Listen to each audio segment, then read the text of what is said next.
En Estados Unidos hay una fuerte tensión hacia los musulmanes, una postura que se ha incrementado abiertamente en la administración de Donald Trump. El inquilino de la Casa Blanca ha puesto cuesta arriba el ingreso de los ciudadanos de países de mayoría musulmana al territorio estadounidense. Actualmente, el 98% de los musulmanes que solicitan visado tiene una respuesta negativa. Según un estudio publicado por el Instituto Público de Investigación, 1 de cada 5 personas, ciudadanos, cree que los dueños de negocios y empresas pequeñas en Estados Unidos deben tener el permiso de negarse a atender a los musulmanes. Así de claro, operan las políticas de odio en Estados Unidos. Soy Osvaldo Canales y esto es Detrás de la Razón.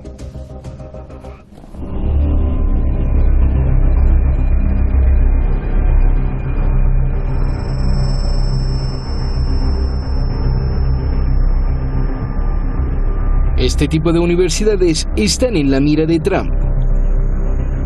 Universidades que no siguen la línea antimusulmana de su gobierno. En agosto, el Departamento de Educación de Estados Unidos amenazó con retirar los fondos a un programa conjunto para estudios sobre Oriente Medio. Acusó a la Universidad de Carolina del Norte y a la Universidad de Duke de haber utilizado mal los fondos federales y haber mostrado un sesgo pro-islam.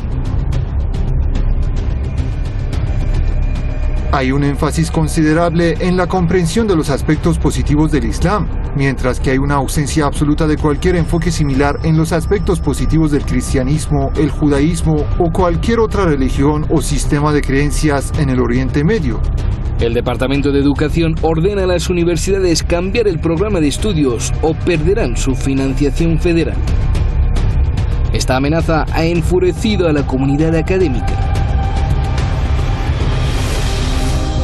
El intento del departamento de inyectar el largo patrón de fanatismo y discriminación antimusulmana de la administración Trump en educación superior representa una amenaza significativa para la libertad académica en colegios y universidades.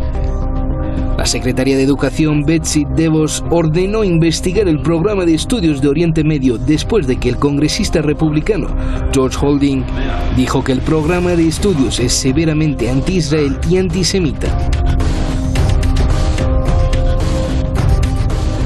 Este enfoque parece reflejar los puntos de vista del liderazgo del departamento, que incluye al jefe de derechos civiles, Kenneth L. Marcus, quien durante años se ha dedicado a defender a Israel y ha emprendido una campaña para deslegitimar y financiar los programas de estudios de Medio Oriente que él considera tienen prejuicios contra Israel. Las dos universidades rechazan estar sesgadas y dicen que cumplen los requerimientos de financiación federal. Exigen que se respete la libertad académica. Estudios demográficos y grupos de activistas advierten una creciente tendencia de crímenes de odio contra musulmanes y discriminación en las políticas y en la retórica de Donald Trump. I think Islam hates us. There's something there that there's a tremendous hatred there. There's a tremendous hatred. We have to get to the bottom of it. We have to be very vigilant. We have to be very careful. And we can't allow people coming into this country who have this hatred of the United States. Nada más entrar en la Casa Blanca, Trump impuso una prohibición a la entrada de ciudadanos de países de mayoría musulmana y se ha empeñado en asociar el terrorismo con lo que él llama Islam radical. We will reinforce old alliances and form new ones and unite the civilized world against radical Islamic terrorism, which we will eradicate completely from the face of the earth. El presidente también ha atacado a 2 congresistas musulmanas que critican las políticas migratorias de su gobierno y su apoyo incondicional a Israel. El Consejo de Relaciones Estadounidenses Islámicas registra más de 10.000 incidentes de sesgo y violencia contra musulmanes desde 2014, que aumentaron drásticamente bajo la presidencia de Trump.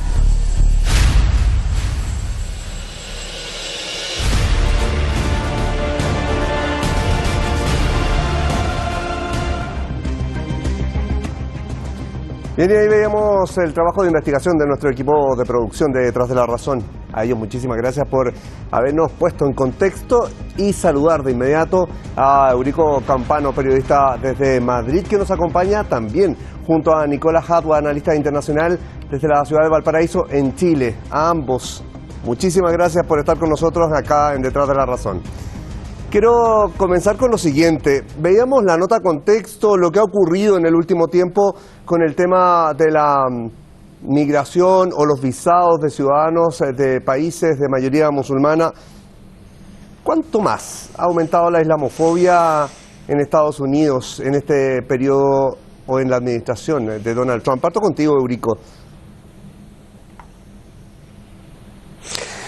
Muy buenas tardes desde Madrid y muchísimas gracias como siempre por vuestra amable invitación. Es evidente que ha crecido en los últimos años de una forma prácticamente en progresión geométrica la islamofobia, ¿no? No solamente en Estados Unidos, también en el norte, entre comillas, desarrollado, y en el mundo occidental. Yo tengo que decir, para dejar clara mi posición desde el principio, que soy contrario a cualquier tipo de fobias. Me considero un demócrata, no me gusta ni la homofobia, ni la islamofobia, ni me gusta nada que vaya contra la libertad, ni contra la convivencia, ni desde luego contra la aceptación de aquellos a los que desde una parte cada vez mayor, lamentablemente, de la población norteamericana o de la población europea se entiende como diferentes y por tanto como potencialmente enemigos. En el caso europeo tenemos el preocupante crecimiento de fenómenos populistas, sobre todo de extrema derecha, que han crecido precisamente al calor primero de la crisis económica y después asociando inmediatamente esa posición a la oposición a la inmigración, que en su mayor parte o en buena parte es musulmana y que desde muchos países se está empezando a entender como peligrosa, entre comillas, para la cultura, para los valores tradicionales occidentales. Si esto lo mezclamos con una cierta propaganda que tiende a generalizar o a identificar el fenómeno terrorista con el Islam, directamente tenemos el caldo de cultivo absolutamente necesario. Esto viene de la tradición colonial europea, pero también viene en buena parte por influencia norteamericana, porque el primer atentado global y un punto de inflexión probablemente en la historia de la humanidad y dentro de muchos siglos, seguramente se estudiará así, fueron los atentados contra las Torres Gemelas. A partir de ahí eso empieza a crecer. Se ha recrudecido sobre todo en los últimos 3 años con el advenimiento al poder de Donald Trump, con medidas absolutamente populistas de defensa, de teórica defensa de las esencias de los valores norteamericanos, pero que se han traducido cada vez no solamente en manifestaciones verbales, sino en hechos más agresivos contra los ciudadanos musulmanes, y se han llegado a dar casos paradójicos como altos directivos de multinacionales con doble nacionalidad, doble pasaporte norteamericano. Estoy pensando en un caso en concreto y sirio, creo recordar, al que durante alguna de las varias restricciones que ha hecho Donald Trump en aeropuertos, inopinadamente de la noche a la mañana, pues se retuvo y no se dejaba entrar en su propio país, que eran los Estados Unidos de América. Se llegan a circunstancias chuscas como las que estoy describiendo, pero esto es muy preocupante y creo que tanto la ONU como los organismos internacionales, el Consejo de Europa en nuestro caso y las propias autoridades de la Unión Europea deberían tomarse muy en serio si no es más peligroso este fenómeno que una pretendida defensa de la seguridad y de los valores tradicionales occidentales frente a una amenaza terrorista que no solamente proviene, y estamos viéndolo reiteradamente, del mundo islámico y del mundo musulmán. Bien, vamos a llegar también a los aspectos de la comunidad internacional y las responsabilidades que tiene también frente a este tipo de limitaciones a los visados y etcétera. Nicolás Hadwa, saludos hasta Valparaíso. Desde tu punto de vista... Gracias a ti, Osvaldo, gusto saludarte. Igualmente. Eurico me hablaba de este caldo de cultivo que se ha ido gestando, pero desde tu punto de vista, ¿cómo describirías específicamente la administración de Donald Trump en cuanto a la islamofobia en Estados Unidos? Bueno, mira, Donald Trump... ya lo conocemos, sabemos de su pasado familiar, de gente que estaba ligada al Ku Klux Klan. Vale decir que él obedece a cierto tipo de anglosajones y a inmigrantes europeos que llegaron a colonizar el norte de América, que estaban imbuidos de un enorme racismo en general, no solo hacia los verdaderos dueños de ese territorio, que eran los aborígenes, los Sioux, los Apaches, los Comanches, los Dakota, esos pueblos, los Trump, los Clinton, los Bush, no son de ahí, ellos son de Europa, son colonizadores que a sangre y fuego se hicieron de esos territorios, eso hay que aclararlo. En segundo lugar, lo que llegó a Estados Unidos no era precisamente lo mejor de Europa. Lo que busca Estados Unidos desde hace mucho tiempo, no solo es Donald Trump, como digo, sino que viene de muy atrás, principalmente, y donde se incrementó bastante, fue en la época de los Bush, en el sentido de crear la idea de la inseguridad en la población norteamericana, haciendo ver que esa inseguridad tenía relación directa con los musulmanes. ¿Por qué razón? Porque si se creaba, se desarrollaba ese anti-islamismo, anti-musulmán, esta fobia a los musulmanes, cualquier aventura norteamericana en Medio Oriente o en algún país islámico, cuando van derechamente a robarse el petróleo a los países árabes, bajo el efecto de la guerra, como lo hizo Bush, que intervino y ocupó Irak, entonces cualquier agresión en contra de los países árabes o en contra de los países musulmanes, la población norteamericana no las rechaza, tiende a aceptarla porque le han estado diciendo día a día que su inseguridad es por culpa de los musulmanes. Entonces, la lógica que plantearon desde la época de Bush es que si ellos iban a agredir, a invadir, a hacer la guerra a los países musulmanes en su territorio, entonces evitarían que los musulmanes lleguen al territorio norteamericano. Eso es lo primero, la causa de por qué desde las esferas oficiales se desarrolla el anti-islamismo, el anti-musulmán. Ahora vamos rápidamente para conocer también, de acuerdo a los estudios, las publicaciones que han salido recientemente. Quiero, Eurico, preguntarte lo siguiente. The Washington Post publica que actualmente el 98% de los musulmanes solicitantes de visado tienen una respuesta negativa. ¿Qué se espera de aquí en adelante? Sí, eso indudablemente es así, Osvaldo, pero no solamente eso, incluso para un ciudadano no musulmán, un ciudadano en este caso de la Unión Europea, como puede ser mi caso, pero que haya transitado por varios países árabes y que en su pasaporte tenga por tanto los visados correspondientes, pues tiene problemas para entrar a los Estados Unidos, las cosas como son. Y esto, bueno, pues genera una notable incomodidad. Tal parece que los Estados Unidos quisieran nuevamente, y no es la primera vez en la historia, quedarse solos en el mundo, ¿no? No solamente económica y comercialmente, como tristemente estamos viendo estos días, sino también pues a todos los niveles, ¿no? Parece que solamente van a ser bienvenidos en los Estados Unidos los propios estadounidenses o los propios norteamericanos. Esto es un error desde el punto de vista democrático, por supuesto, es un error desde el punto de vista de una sociedad que presume de ser la más avanzada, la más libre y la más demócrata del mundo. Es un error desde el punto de vista económico porque, vamos a ser claros, también se entiende como en otras minorías que ya no son tan minorías, no solamente estoy pensando en ciudadanos musulmanes o ciudadanos árabes si provienen del norte de África, del Magreb o de la zona de Oriente Próximo, sino bueno, pues en otro tipo de, pues estoy pensando en los hispanos históricamente en Estados Unidos o ciudadanos de otras procedencias, pero que tiende a asociárseles como con un escalafón social inferior, cuando no es así, y los Estados Unidos se acabarán dando cuenta, y muchos estadounidenses, de que pierden talento, de que pierden posibilidades o sinergias que pueden ser muy beneficiosas desde el punto de vista de la inversión, desde el punto de vista de la economía.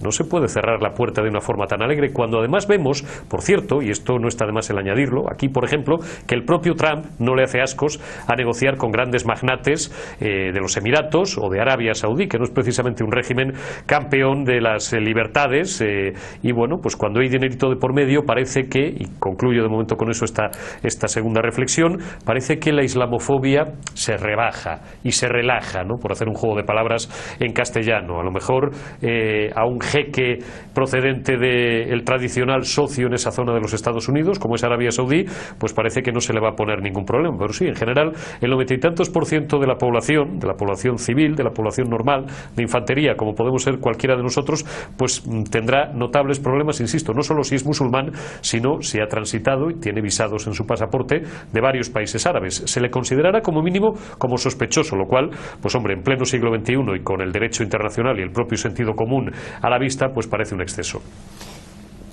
Tú hacías alusión a la comunidad internacional delante de Eurico.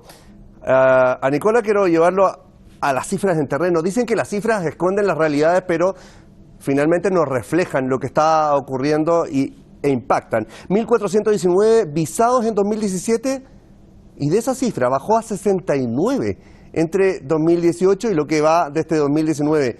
¿Qué se debe esperar o se debe esperar algún tipo de respuesta o reacción de la comunidad internacional, Nicola? Bueno, Estados Unidos tiene la libertad de permitir o no permitir entrar a cualquier persona. La comunidad internacional tiene que evaluar, obviamente, el desarrollo de una actitud absolutamente racista e irracional. Pero eso también está en relación, Osvaldo, al hecho demográfico al interior de Estados Unidos. Hay 7 millones de musulmanes en Estados Unidos y tiene la mayor tasa de convertibilidad al Islam en Estados Unidos. La comunidad sionista que domina ese país tiene temor también que esa comunidad crezca de manera tal que sus votos puedan inclinar las elecciones futuras y con ello restarle el apoyo al Estado sionista de Israel. Es todo un conjunto que va más allá de los derechos humanos, de la libertad, la democracia. Nosotros sabemos, tal como lo decía el colega, que Estados Unidos presume ser la potencia mayor en el mundo, lo que es libertad y democracia, pero es el principal atropellador de las libertades, de la democracia, del racismo. Estados Unidos es el ejemplo de lo que no debe ser un país. No nos olvidemos que cuando hablan de democracia en Estados Unidos, están haciendo golpes de Estado todos los días en América Latina, o invaden los países árabes, invaden otros países para robarle las riquezas naturales o su territorio. Pero eso es lo que es Estados Unidos. Es una potencia imperialista que va más allá de la problemática religiosa o de la problemática social. A ellos no les preocupa ni la religión ni la sociedad. Para ellos somos cifras. Esa es la realidad. La comunidad internacional tiene que evaluar que hoy en día no pueden seguir dependiendo del libre albedrío de Estados Unidos, tal como lo vemos hoy en día, donde Donald Trump le impone bloqueo a cualquier país que se le ocurra y que tiene el mundo entero patas para arriba, decimos nosotros aquí, ¿no? Lo tiene entero, está bloqueando a Rusia, a Corea, a Irán, a Siria, a Venezuela, a Cuba, ya no sabe quién más agredir. Entonces un país que de libertad, de democracia, justicia o derecho no tiene absolutamente nada que enseñarle a nada, y no es un país justamente digno de ser imitado. Esa es la realidad de lo que se ve ahora, y la comunidad internacional no solo no reacciona, sino que también ha actuado en forma muy sumisa a los designios de Estados Unidos y detrás de Estados Unidos a los designios de Israel. Esa es la realidad, Osvaldo. Ahora, frente a esta misma cifra, Eurico, 30.000 personas están en este limbo migratorio a raíz de las medidas impuestas por Estados Unidos. ¿Hay alguna forma de que tomen resguardo o el escenario es bastante negativo para ellos? Bueno, el escenario es negativo porque, como decía desde Valparaíso el colega, indudablemente Estados Unidos, como cualquier país, pues tiene lógicamente el derecho de admisión, ¿no? Como cualquier club privado, de ciudadanos de determinadas procedencias, y es especialmente dramático, Osvaldo, ese caso que señalas, ¿no? Porque hablamos de cifras, como se ha dicho antes, deshumanizadas, somos cifras, claro, pero es que detrás de las cifras hay historias humanas, hay historias dramáticas, hay historias muy duras, hay historias de de huida, de situaciones de guerra, de situaciones de miseria y sobre todo historias no tanto de personas individuales como de familias. Hay ancianos que sufren, hay niños pequeños, bebés incluso que sufren, que se encuentran dentro de ese magma global de cifras como la que acabas de dar. Tiene una mala solución ese problema, ese asunto, porque, vuelvo a insistir, aunque me temo que cuando de Estados Unidos hablamos, pues un poco nulo respeto existe por organismos internacionales como la ONU, como el Consejo de Europa, vuelvo a insistir, y como algunos otros, básicamente porque Estados Unidos casualmente es el mayor financiador de todos ellos. Por tanto, pues siempre tiene esa especie de derecho de pernada, valga la expresión un poco bárbara en castellano, y de, bueno, pues de cierta arbitrariedad como la que está manejando dentro de su derecho, volvemos a repetir, a admitir o no admitir determinados ciudadanos. Una cosa es que un Estado, para velar por su libertad, por su seguridad y por la propia defensa de sus esencias o de sus valores culturales, si lo cree conveniente y oportuno, pues niegue la entrada a ciudadanos sospechosos, a ciudadanos con antecedentes penales en otros países. Para eso están los organismos de seguridad internacionales, en Europa la Interpol, el FBI en los Estados Unidos, los servicios de inteligencia de los distintos países, que todos ellos están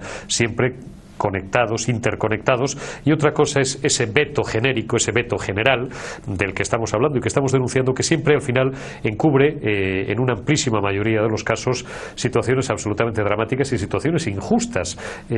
Por evitar a lo mejor la entrada de un posible presunto hipotético terrorista, pues a lo mejor estás siendo cruelmente injusto y condenando una situación dramática pues a miles de personas que no tienen culpa alguna, sinceramente, de haber nacido en un país determinado o de profesar una creencia, una religión determinada, o de haber tenido la mala suerte de sufrir circunstancias como las que he descrito, de ruina, de miseria, de hambre o de guerra en sus lugares de origen, y hacer algo tan digno y además tan legítimo y tan humano como es buscar una vida mejor. Nicola, en agosto, el Departamento de Educación de Estados Unidos amenazó con retirar los fondos a un programa conjunto para estudios sobre Oriente Medio, lo que afecta a las universidades de Carolina del Norte y la Universidad de Duke. ¿Qué es esto? ¿Es adoctrinar desde el Estado a las universidades? Exactamente. Eso es atentar contra el derecho a la educación, atentar contra la cultura, contra el conocimiento en definitiva, porque lo que hace Israel, y lo aplican en Estados Unidos, porque, vuelvo a repetir, Israel domina Estados Unidos, lo hacen también en América Latina.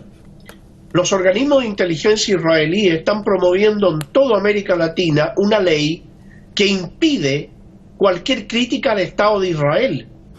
Le llaman la ley de incitación al odio. Entonces, cualquier conocimiento que se dé sobre las aberraciones, las atrocidades, los crímenes de lesa humanidad que comete el Estado de Israel, son considerados, las críticas son consideradas antisemitas y la gente es llevada a los tribunales. Es una forma de ocultar, de invisibilizar y además de judicializar la protesta en contra del Estado de Israel. Lo que ocurre en Estados Unidos no es menor, puesto que la comunidad intelectual norteamericana es una comunidad absolutamente en contra del Estado de Israel. Son innumerables los catedráticos, son innumerables las universidades que han analizado y han denunciado no solo lo que hace Israel en Medio Oriente, sino que el manejo que hace Israel de la propia vida del ciudadano norteamericano normal. Muchas veces las políticas que adopta Estados Unidos en política internacional, incluso al interior del propio Estados Unidos, para satisfacer al Estado de Israel, van incluso en contra de los propios intereses norteamericanos. A ese nivel es el dominio que tiene Israel de Estados Unidos. Y esa es la realidad. Aquí se está atentando contra el conocimiento, contra la cultura, contra la libertad de educación y contra la libertad de expresión. Perfecto. Bueno, nos quedamos con eso. Les agradezco primero Eurico Campano, periodista desde Madrid. Un abrazo grande, como siempre. Gracias por acompañarnos. Y Nicola Jadua, analista internacional desde Valparaíso de Chile. Un abrazo también hasta Chile. A ambos, muchísimas gracias. Ya lo veíamos. Recién llegado a la Casa Blanca, Donald Trump impuso una prohibición a la entrada de ciudadanos de países de mayoría musulmana y durante su mandato se ha empeñado en asociar el terrorismo con lo que llama Islam radical. Y por ahora no muestra ningún tipo de ánimos de cambiar su rumbo en las políticas de odio. Actualmente más de 30.000 personas están en el limbo migratorio a raíz de las medidas impulsadas por el magnate. ¿Qué ocurrirá con estos casos? Esa es la pregunta que queda, aunque claramente no será nada fácil para ellos. Hasta aquí Detrás de la Razón. Que tengan un gran fin de semana y a partir del lunes los acompaña mi compañero Roberto de la Madrid. Hasta pronto.